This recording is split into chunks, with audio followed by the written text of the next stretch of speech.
So, Brother Tom, welcome back. Thank you.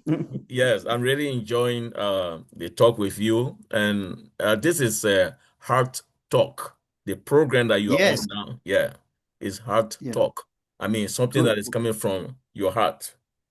Yeah. One time the Lord just lay upon my heart, to talk to people like you, to dig up or out what is inside your heart or inside the heart of a person.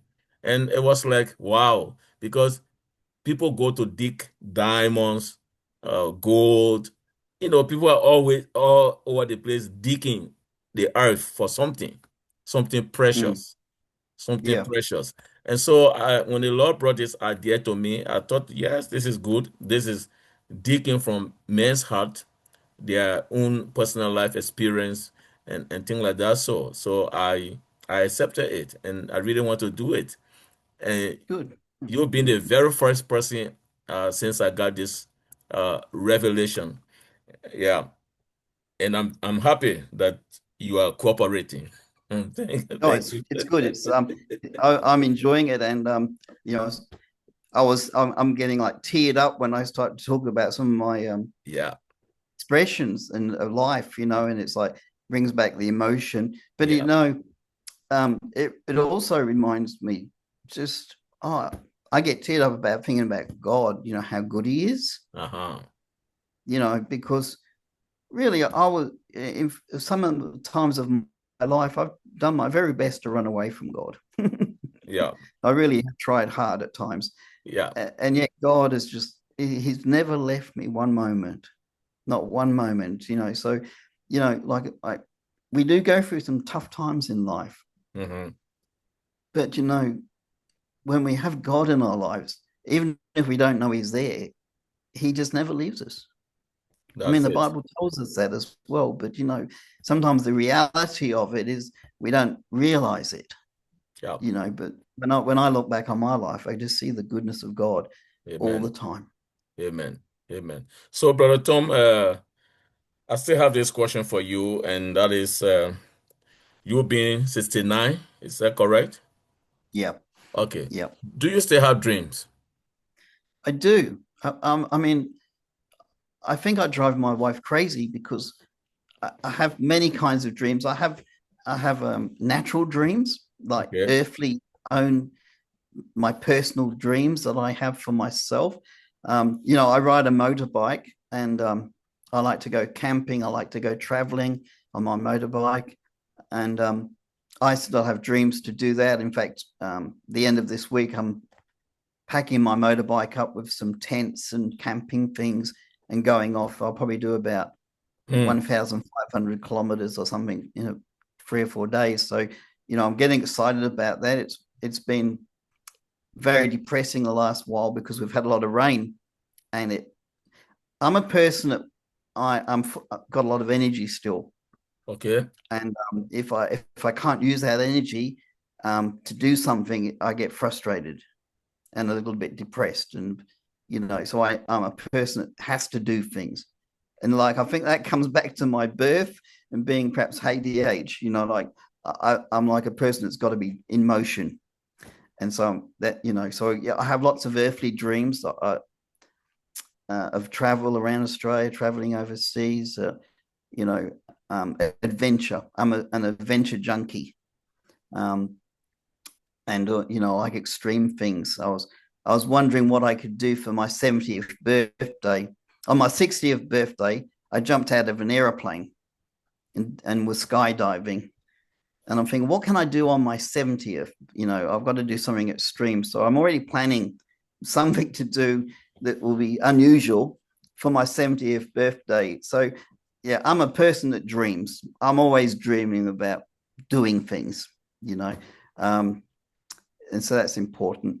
Um, but as I told you earlier, I don't know if we were recording because I can't remember. But because now I've been retired for 2 years from work, and so I'm going through a transition in life, and I'm getting older. And so once you start to realize that you're not as young as you used to be, uh, there's a mental process you have to go through Mm-hmm. to come to terms with it. I don't have the energy that I used to have. I Mm-hmm. don't have the concentration levels I used to have, the fitness, and physically I don't have the ability that I had 30 years ago. I mean, I was in climbed up a tree in my yard, and I was doing some yard work, and I fell off a ladder about 3 meters to the ground. Because my mind tells me I'm 20, but my body's telling me I'm nearly 70. And I shouldn't be getting up on a ladder and falling off it. So Okay. I'm in this process, and I'm really, and for people who are my age, it is a real thing. And I don't know if it's for women and men, but I think for men it's a real challenge is getting old. It is just a real challenge Mm-hmm. because we still want to do things, we still have dreams, we still have passions, we still have, you know, some ideas and energy, but we don't quite have enough energy to do it all. So we're going through this transitional period.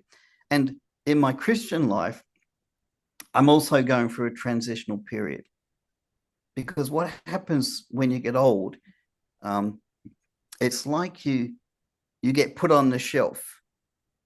Like it's like, well, you're a bit too old to be preaching now, or you're a bit too old to be doing this. There's not the opportunities that you could have because you're retired now. You just be retired. I don't know what retired people do. Drink tea and sit around reading books. I don't know what they do. It's not what I do. But so there's this whole thing of you feeling like, well, where is life going to? What is happening to my life? Um, what about the dreams that I have from God in my life? I've got my own dreams, but what about my God's dreams? See, God called me to be a missionary, and I think I will always want to be a missionary till the day I die. Whether I can physically be a missionary is another story, but in my spirit, in my heart, in my emotions, I will be a missionary till the day I die because I see. I don't know why, but that's what I feel. I feel God gave me that call, and that call won't finish until I die. And I will always be loving people, caring for people, wanting to be involved, trying to do something if I can for missions and for people. It will be there. And I don't think that will ever go away. Hmm.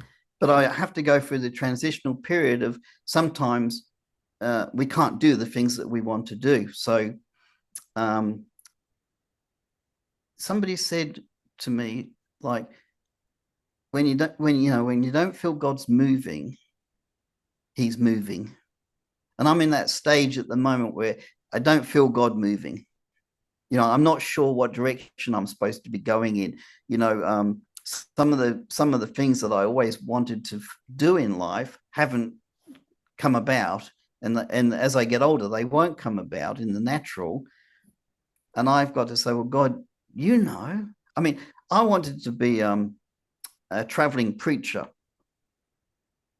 and like for the last 15 years, I've sent letters to all the churches, and I've talked to this person. I've made advances over many years to try and be a traveling preacher, and it doesn't happen. I'd like to preach more often in my church, but it doesn't happen. Now, I'm not blaming. This is not a blame, and it's not like those horrible people. It's just the fact, that I've tried to do certain things and it didn't happen. And you go, oh, okay, God, I know you've got more for me to do. I know it. I know you have. You created me. You've looked after me all my life. You've given me such wonderful opportunities. The stories I could share with you, and some of those stories you've been with me in those events. The times of the meetings we've had in Belarus and the different people. We've had extraordinary times in God, haven't we? Yeah. Wonderful times. I absolutely think it's incredible what God has done. And so I'm saying, well, God, I still believe there's more ahead of me. But at this moment, I couldn't tell you today. If you said, what is God going to do for you tomorrow? I couldn't tell you. I don't know. I wanted to go back to Ukraine this year, right now, actually, June, July. I was wanting to go to Ukraine, and that door shut. And I have to come to a point where I accept when things don't work out the way I want. So that's what I've learned in life. One of the biggest things that I've learned in life is it's not about me. When I was younger, it was all about I want to, it's all about me. And I was passionate about everything, and it was all me, me, me. But now I understand, it's not all about you, it's not all about me, and it's about God. And so I don't know what I'm doing tomorrow, but I know God is up to something. God has got something good, and he's got a good time to do that thing, and I have to be patient with him. And I have to wait, and I have to just keep loving the Lord, serving in the church, doing all the things I need to do as a passionate Christian person. I need to keep doing those things until God takes me on the next step. So at this point, I don't have a future dream from God. Apart from I'll always be a missionary till the day I die. If I can go overseas and do missions work, I will continue to do that. And I'll continue to plan those things out. And God willing, those doors will open at the right time, and I will continue those things. But I don't know the full future anymore. And it's a scary place to be in. I don't like it because I've always lived a very driven life. I've always planned out my life, and I've planned to do things for God, and we've done them. And now to come back to a place where I'm not really sure anymore, it's like, whoa, I'm not really sure what's happening next year or the year after. There's so many variables that can take place now. We don't know how our own health is going to be with our aging, and what might happen with Kerry's health. And so we have to step through all these things. So at this moment, in my honest opinion to you, is I don't have a clue what God has got for me tomorrow. I don't have a clue. But what I do know is that he does have something, and it's good. Okay. It's good. Whatever he has for me, it's good. Good. Thank you, Brother Tom. And we stop here and then switch to part 5. Good. It's always good to have you back, Brother Tom. And as I said before, and it's true, I'm really enjoying our conversation. And I believe that it will be a blessing to those who will take some time, to listen to what you are saying. Yeah. So, because I've already gotten what I wanted to hear from you. You have already said it. Oh, that's good. Yeah, I already have it. The main thing that I wanted to get from you, I already got it, and I will tell you later. So, my next question is, besides the fact that you were born premature and you had this, opposition, your all kids, wrongly relating to you when you are going to school and things like that. So besides those ones, um, I mean, in your mature age, when you got married and you started working and things like that. So did you have challenges that, that were really difficult for you to break through? If so, what could be those difficulties? And how did you manage to solve them? Okay.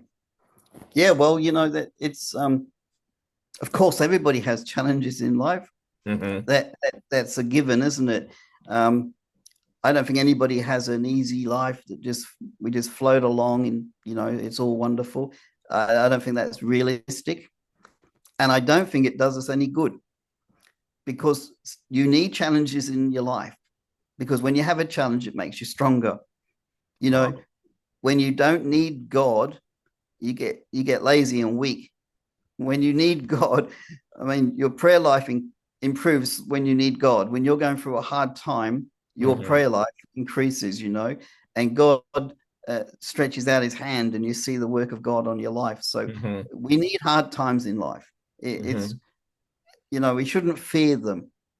Mm-hmm. We shouldn't go, oh God, why is it happening to me? Because in life, things will happen in life because we live. We live. And Mm-hmm. we live in a fallen world. So bad things happen to good people because Mm-hmm. we simply live in a rotten world, really, a Mm-hmm. sinful, stinking world. We live Mm-hmm. in that environment, and so bad things will happen to good people. We Mm-hmm. will go through the tough times. They are good learning times, but sometimes at the point of those times, it can be difficult for us and challenging for us, and I understand that. So I guess let me relate to some things that were difficult that I found fairly difficult in life. I guess going a fair way back into my marriage situation, um, we had our daughter first, Amy. She was born first, and then later on we had Daniel, who was born later on, a couple of years apart. And in the middle of that time between Amy and Daniel, my wife was pregnant and she miscarried at 20 weeks, which is a fair way through the pregnancy. And it was a difficult time for us. I remember she had not been feeling well, and we'd phoned her doctor in the middle of the night. Now, this Mm-hmm. isn't all. If Kerry was speaking, she'd say, "Yeah, but this happened and that happened." So this is my version of this story. It's factual, but it might miss some of the things. But so she was not feeling well, and she phoned up her doctor. It was the middle of the night. We were living in Caboolture, and the main hospital was 45 kilometers away. Mm-hmm. And she had problems in the middle of the night. She was very sick, and so I called the uh, I called an ambulance, but we couldn't get an ambulance. So I put her in the car, and we decided to drive to Brisbane in the car. And during that drive into the city, into the hospital, she was in second stage labor, and she was in a lot of pain Mm-hmm. and and crying and in pain and in difficulties. And we got to the hospital and got her out of the car. As she got out of the car, her waters broke, and they took her into the emergency ward. And we had a daughter that was born, uh, and she was living for a while. Then she died. So we lost a daughter. We didn't know at the Sorry, how time. old was the pregnancy? 20 weeks. 20 weeks, Oh, 26. Kerry, the voice from the deep. Kerry saying 26 weeks. 26 weeks. Yeah. Mm-hmm. So what's that, halfway, isn't it? Or something. So it was a fairly long-term pregnancy. 26 weeks. Mm-hmm. And yeah, so we had a baby was born, and a baby died. The baby died. And we also found out at the time, or maybe it was before that time, she was actually expecting twins, Mm-hmm. and the first twin had already died within the womb, so it was just a fetus, undeveloped, and then the second baby was actually born living, and they took her into the emergency room, and I have my little daughter Amy with me because she was a little baby, so I had her with me, and they took my wife off, and I was so upset. And I didn't want to go in and see what was happening because I couldn't cope with that. It was too awful for me to cope with. And so I never saw my daughter at all, the birth of my daughter. I never saw the daughter. I never saw the baby at all. And I was standing outside in the hospital room, crying, holding my little baby girl. And at that time, I felt God put his arms around me. It was an incredible feeling, because just this sense of God hugging me Mm-hmm. and the comfort that it brought me. It it was it was really a stressful time. I can't even explain how awful it was. The tripping in the car, 45 minutes, and the whole process of it was awful. And I was so overwhelmed and so upset. Yet the comfort of God was so tangible. It was like I just felt his arms wrap around me. And I said to Kerry later on, it was so good, because years ago, when I was younger, a small little hiccup in a relationship with a girl sent me to drugs and alcohol. And here I am in this incredible, terrible situation. And yet I feel the comfort of God wrap his arms around me and keep me strong. And, and so that was a difficult, very challenging time, and very challenging for Kerry. And Kerry went through a long time where she couldn't even smile or be happy. And that's a big story that continues on for many years. But that was an absolute devastating time for me. That was probably one of the worst times in my life, I would I, say. I see. But I felt God. I I see. felt God like I've never felt before. Give me strength and comfort. I see. Yes, we've had smaller challenges after that. Um, I was nearly killed in a motorbike accident. That was quite challenging for us to face. Hmm. Um, I was working in a job. I'd been working for this company since a young boy, where I met Kerry. Really, Mm-hmm. 20 years I worked for this family business, and one day I had an argument with the manager, and he sacked me. And so 20 years of my working life was just gone, and I had to have another job. So again, that was a little bit of a challenge, but within a week or two I had a new job, and that job lasted 30 years. So, but some of these things can be really difficult to cope with. um, really. Another time, I'd planned to go overseas on a missions trip, and I was about to book my ticket on the Monday.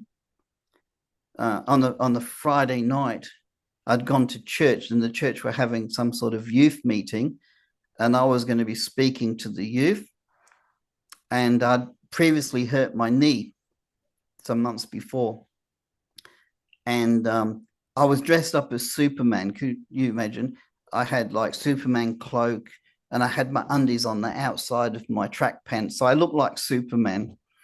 And I was going to talk about the supermen in the Bible, which I actually did talk to the children about in this youth night. Anyway, I was going into the church, and we're talking to some of the leaders, and I was just being a bit silly, and I did this little kind of skip, and I came down and I landed on my foot, and I did damage to my knee, Hmm. and I had to have a operation on my knee, and it took me out of work for 6 months or something. I was off work, and that was on the Friday. And on the Monday, I was going to book the tickets to go on a missions trip, and I was so upset. Hmm. You know, I was so looking forward to my missions trip. How I feel about missions and what I've been saying tonight, and I was so disappointed that here I was. I'd busted my knee up, and I was been in hospital and operations, and had to cancel this trip. And so, sometimes you can get some real things, real challenges that can sort of try to stop you from doing what you should be doing. But you just got to keep pushing through, and keep trusting God, and keep loving God, and you just keep on keeping on. Now, I need to go back. Let me go back. Okay, it's not in your questions really, but let me go back. I believe, this is my only opinion. I don't have a scripture. I don't have a word from God about it. But I believe that from the moment I was in my mother's womb, I believe the enemy, the devil, had a desire to kill me. That's what I believe. When I was 13, I got involved with the occult and the Ouija boards. And I believe at the age of 13, I received a spirit of death came into my life from that experience. And, I was I had no fear of death whatsoever. I would do silly things like walk out in front of the traffic, and the cars would run over my shoes, and my dad would, "What are you doing, stupid boy, walking out?" I had no fear. When I rode my motorbike, my early years of riding my motorbike, I would crash every week, every 2 weeks. I would crash my motorbike because I was just fast all the time, everywhere. Didn't have any experience of riding, but I would just be fast and I would crash. Everybody knew I was in hospital here and hurt there and broken bikes, but I just had like this. I didn't know, but it was just like the spirit of death, this motivation. The devil wanted to kill me. And years and years later, before I went to Bible college, because God called me to Bible college, and before I went to Bible college, God was doing some work on my life because we had another personal tragedy in our family that was horrendous, which I actually won't talk about because it's too awful. But I was at a point of such upset in my life about this situation that I asked the pastor if I could go into the church and pray in the mornings in the church.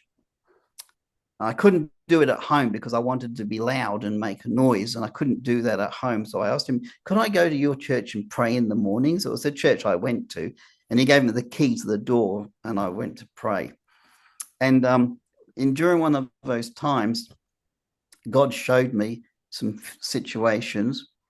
And later I went to my sister's place and we talked, and God delivered me from an evil spirit, the spirit of death. I was delivered from a spirit of death. And after I was delivered from that thing, I was a Christian for many years. This thing was still in my life. So, work out your theology. I had all sorts of theology about that, but there was whether I was oppressed or possessed, I don't know. But the fact is, it had a lot of control on my life, which I was not aware of. And after I got this thing out of my life through prayer, the next day I rode my motorbike and I was scared. I had never been scared riding my motorbike for years and years and years, nearly killing myself so many times, speeding everywhere, dangerous driving. When I got prayed and got released from that spirit of death over my life, I got on my motorbike and I was scared for the first time in my life. I went, oh, this is dangerous. I look around, slow down a little bit, and, and amazing. So I believe that the devil had really an agenda to destroy my life. And really, I think the devil actually wants to kill us all. Really, he does. He's not a nice guy. He really isn't a nice guy. God has a destiny for people. I mean, God wants every person to go to heaven, doesn't he? Yeah. True, isn't it? Everybody's destiny is to go to heaven. Is that correct? Correct. That's God's desire. But what does the devil do? He tries to take that away from them, doesn't he? Yep. So, I believe every person the devil tries to get, and I believe because what God wanted to do for my life, the devil was really trying to get me as well. And so, I guess sometimes the difficulties that we've gone through, some of it's been because of the devil. I'm not going to say all of it was the devil, but some of it has been. And some of the challenges that we've faced in life are because we were committed to do something for God. And and through those difficulties, we've been strengthened,